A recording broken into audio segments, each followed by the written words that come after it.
Oscar 食未紫菜啊？唔食啦，冇乜食啊。佢點解啊？好痛啊，瞓喺頸。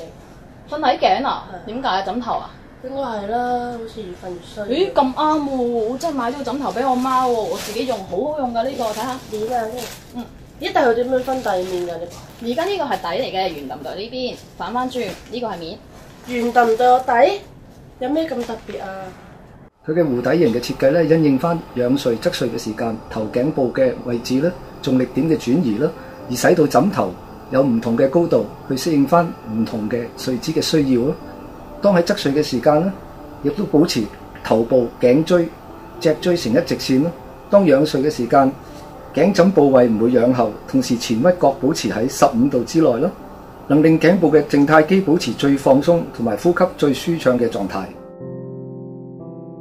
因為頸枕邊對落咧冇任何嘅物料嘅，當你仰睡嘅時間咧，頸部無需要同啲物料鬥力，唔會產生對抗嘅反彈力，故此咧可以避免造成咗一肌肉嘅緊張啦，第二血液循環受阻，第三或者因為枕頭長時間過高或者過低而影響到頸椎嘅正常生理曲線。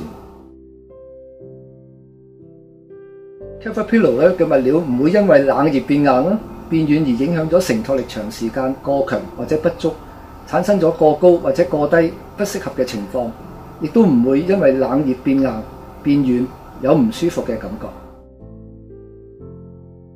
Comfort Pillow 嘅設計完全符合咗人體生理曲線基本需要之外咧，更加冇分界限咯，包括地域、天氣、人種、性別、年齡以及體型唔同都能夠適合。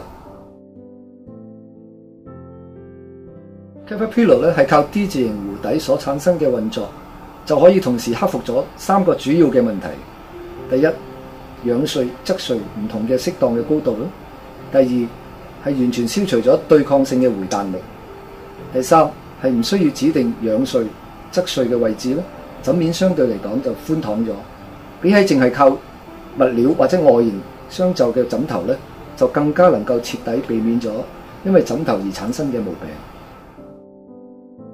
如果使用咗枕頭一段嘅時間啦，身形上有所變化啦，肥咗啦，大隻咗啦，只要喺枕頭上下層之間加層或者多層嘅薄墊咧，就可以改變咗枕頭嘅總高度，重新適應翻你肥咗嘅身形嘅。